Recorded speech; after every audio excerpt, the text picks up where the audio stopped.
Coming up today, we're diving headfirst into a critical conversation surrounding the Dallas Cowboys defense, and the growing list of names being discussed as potential replacements at defensive coordinator. Because let's be honest, when your defense is consistently giving up close to 30 points a game, that's not competitive football. That's a problem. A serious one. At some point, accountability has to matter. You can't keep rolling out the same results and expect a different ending. Cowboys fans know it. NFL fans see it. And whether everyone agrees or not, the reality is clear: this defense needs a new direction, and names like Matt Eberflus should not be part of that future.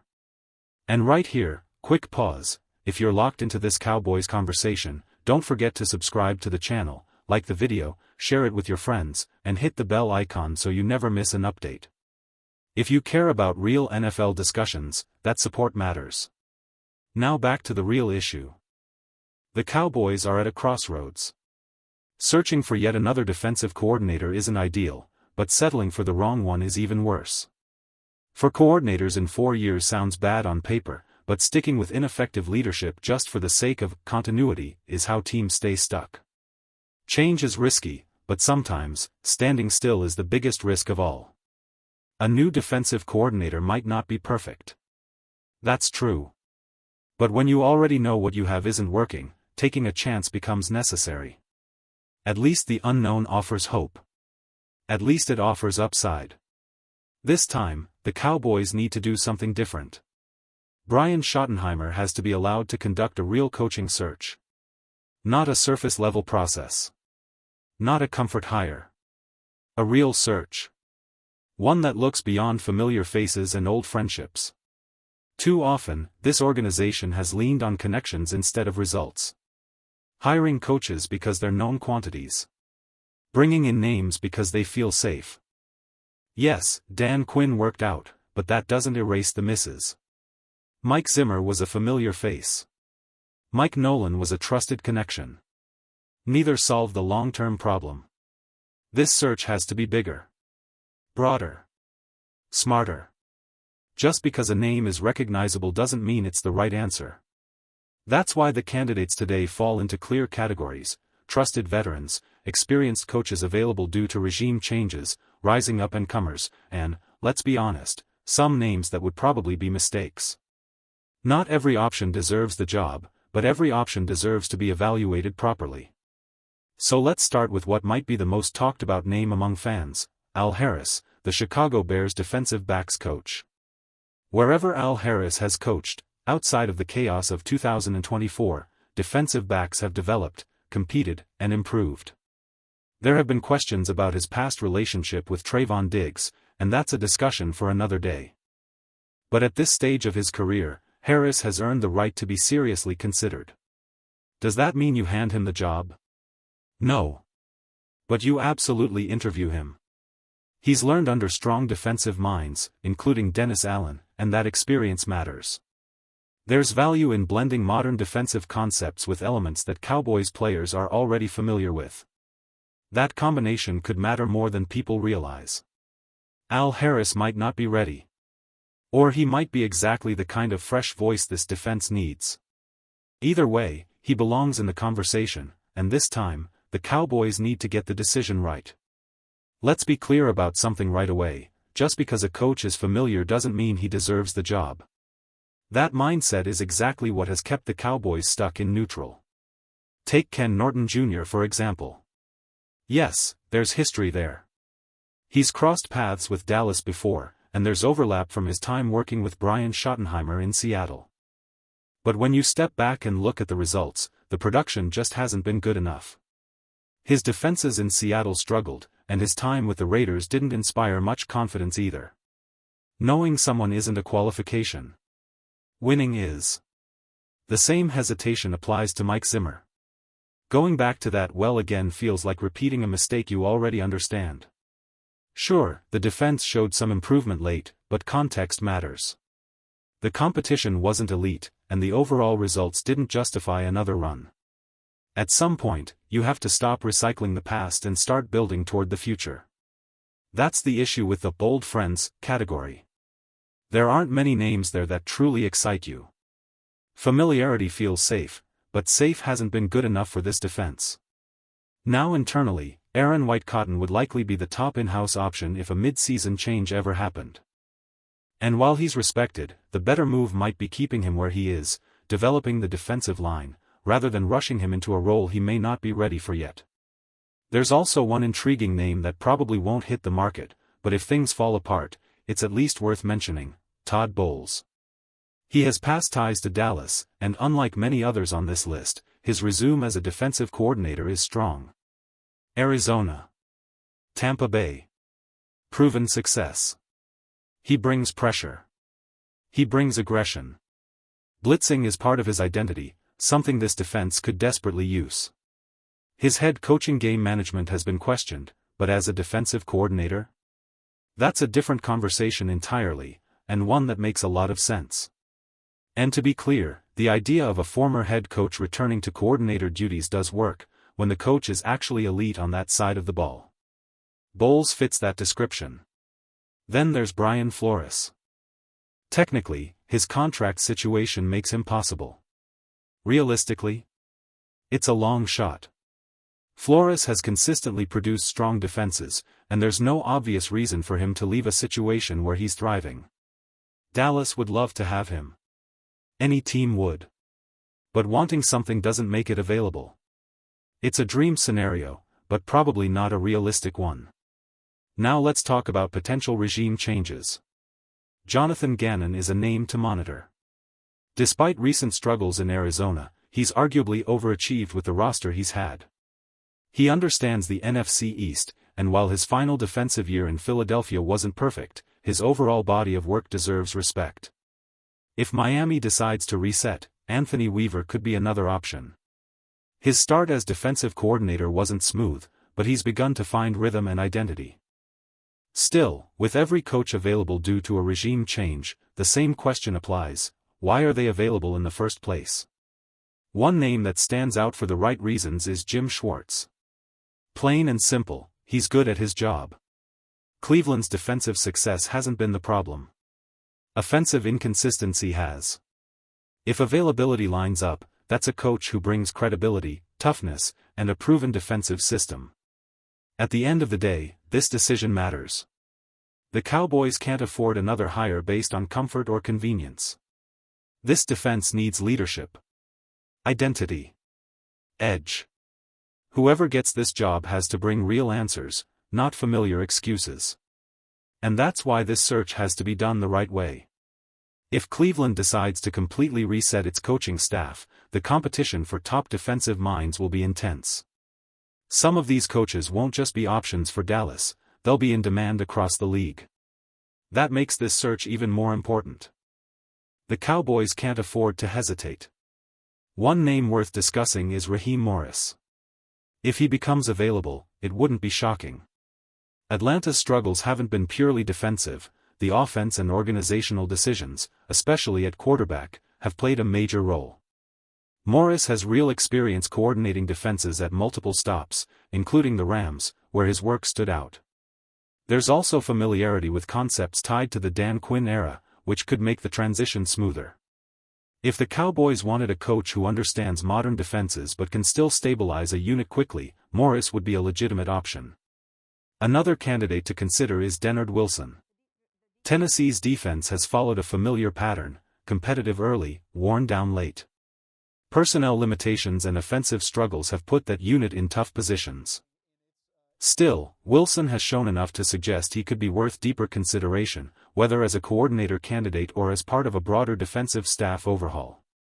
There are also names that don't inspire much confidence, and it's important to be honest about that. Patrick Graham is one of them. The results haven't consistently matched the expectations, and while some teams have larger roster problems than coaching problems, the fit in Dallas feels questionable at best. Then there are the truly outside-the-box possibilities. Pete Carroll is one of those names. If he decides he's not finished coaching and moves on from Las Vegas, he would immediately be one of the most experienced defensive minds available. That said, the Raiders' dysfunction makes evaluation difficult, and bringing in a long-tenured coach comes with its own risks. It's unconventional. It's not perfect. But it's at least a conversation worth having. Now let's talk about the future, the up-and-comers. Jim Leonard is a name that continues to stand out. His defensive background, leadership style, and football IQ have kept him on NFL radar for years, dating back to his days at Wisconsin. If the opportunity aligns, and if other dominoes don't fall first, he could represent the kind of forward-thinking hire that changes the identity of a defense long-term. Of course, competition will be fierce, and availability is never guaranteed. That's the reality of this moment. The Cowboys aren't just picking a coordinator, they're choosing a direction. Do they stay comfortable? Or do they take a real swing? This defense needs more than a familiar face. It needs belief. It needs aggression. It needs someone who can walk into the building and immediately command respect. The margin for error is gone. If the Cowboys get this hire right, everything changes. If they don't, we'll be right back here having the same conversation next season. At this point, the Cowboys can't afford to stay trapped in their comfort zone. That's why a name like Jim Leonard stands out so strongly. He's a proven football mind with real leadership presence, and while it would be an outside-the-box hire, that's exactly what this defense needs. Experience matters, but so does perspective. Leonard brings both. Beyond him, there's a growing group of coaches whose defenses consistently show structure, discipline, and identity. Some of these names aren't household yet, but their work speaks loudly. Different schemes. Different philosophies. Different answers. Aubrey Pleasant, the Rams' passing game coordinator, is one of those names. The Rams continue to develop effective secondaries year after year, and if Chris Shula moves on to a head coaching role, Pleasant could quickly rise. That system works, and coaches coming from winning environments deserve serious attention. Then there's Ronte Jones, the Vikings' defensive backs coach. Anyone watching Brian Flores' defense sees how aggressive, creative, and disruptive it is. Hiring from that coaching tree makes sense. If you want pressure, confusion, and toughness, that's the blueprint. DeMarcus Covington, now a defensive line coach with Green Bay, is another intriguing option. His background as a former offensive player gives him a unique understanding of how offenses think, and that perspective can be powerful when building a modern defense. Chris Kukurek with the 49ers deserves real respect. His defensive lines consistently outperform expectations, squeezing maximum production out of available talent. Is he ready to run an entire defense? That's the question. But his name belongs in the conversation. Then you have coaches like Dino Babers, a name tied to attacking, modern defensive ideas, and assistants who've learned under elite defensive minds. Christian Parker, who has worked closely with Vic Fangio, is one of them. Fangio's defenses are disciplined, complex, and effective. Learning under that system matters. Yes, hiring first-time defensive coordinators is a gamble. But sometimes, the biggest leaps forward come from calculated risks. Stagnation is the real danger. There are also several defensive backs coaches across the league, some focused on coverage, others on passing game coordination, who have quietly built strong resumes. Daniel Bullocks and Ray Brown are examples of coaches gaining attention for their development work. Carl Scott is another fascinating name. His path through college football, including time at Alabama, combined with NFL experience in Minnesota and Seattle, gives him a diverse coaching background. Coaches who've worked under Nick Saban tend to bring structure, accountability, and adaptability, traits this defense desperately needs. Former players like Gerald Alexander, now with the Steelers, also deserve mention. Considering the talent he's worked with, his results have been impressive. Player-to-player communication matters, and sometimes that connection unlocks development faster than any scheme. As for the more experienced options, caution is necessary. Ryan Nielsen has held coordinator roles before, but consistency has been an issue. Leslie Frazier has been interviewed in the past, but revisiting that option doesn't inspire much confidence. Then there's Don "Wink" Martindale, the complete opposite of what the Cowboys have been running. Relentless pressure. Constant blitzing. Chaos by design. It's risky, but it brings variety, aggression, and identity. And maybe, just maybe, that's exactly what this defense needs to rediscover itself. That's the bottom line. This hire isn't about names. It's about direction. Do the Cowboys want comfort, or do they want change? Because without real evolution, this defense isn't going anywhere. As the list keeps growing, it becomes just as important to identify who shouldn't be in the conversation. Joe Cullen is a name that comes up occasionally. He had a brief stint as a defensive coordinator in Jacksonville and is currently working as a defensive line coach in Kansas City. He brings experience, but nothing in his resume screams long-term answer for a team trying to fix its identity on defense. Then there are coaches who sit in that uncomfortable middle ground, some experience, but not enough clarity. Antonio Pierce fits that description.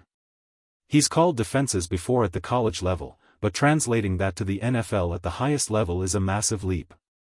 That's not a risk you take with a roster trying to win now. Jared Mayo is another complicated case. He's respected, he's smart, and he was once viewed as a coach-in-waiting in New England, but he wasn't the defensive play caller. He's never actually run an NFL defense. Leadership matters, but experience running a unit matters too. If names like Matt Patricia come up, it's hard to see the fit. He appears settled in his current role, and the idea of revisiting that chapter doesn't feel like progress. Then there are the names that should be hard stops. Bill Belichick is one of the greatest coaches of all time, but this situation isn't the right one. The dynamics don't work, the timeline doesn't align, and the potential tension outweighs the upside. Rex Ryan shouldn't be part of this discussion either. He hasn't coached in the NFL in nearly a decade, and his last truly elite defense came a long time ago. On top of that, his personality and ambitions don't naturally fit into a coordinator role at this stage.